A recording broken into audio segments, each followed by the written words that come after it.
okunye siyakwenza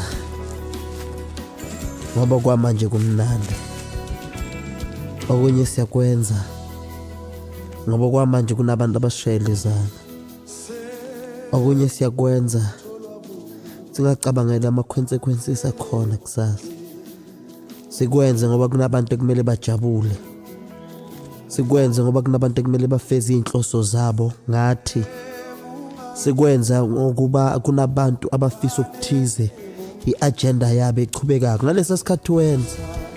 Caphela ukuthi wenzela kokuthi abobani kumele bashayine. Ukwenza kwakho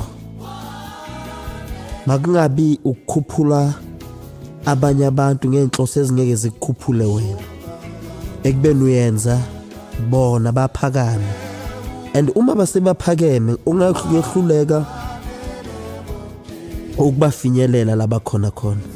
Ayikho into ebuhlungu njengokuthi usebenze uphakamisa abantu, nawuceda ukubaphakamisa abantu ungakwazi ukufinyelela ngale ndlela bowustruggle ngayo, ngale ndlela bowuhlupheka ngayo, ngale ndlela bowuthuka abantu ngayo.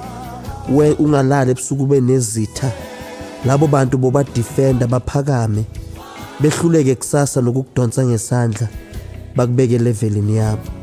Kubuhlungu emhlabeni ngoba abantu uthi bakhuluma izinto ezinhle kepha ungazi iy'nhloso zabo. Kubuhlungu emhlabeni kokuthi umuntu abe nenhloso ukuthi ngizibone ngilapha, angabi nomsebenzi, angabi nomsebenzi nokuthi nawe uphakame uyofisa mhla baphakeme, bese ke make sure ukuthi njengoba baphakeme uvala yonke iminyango engakwenza ukuthi ufinyelele lapha kuyo. So everything oyenza kuyi-check ukuthi uyenza ngayiphi injongo. Uyangivisisa musu uyenza kusasa ungazoba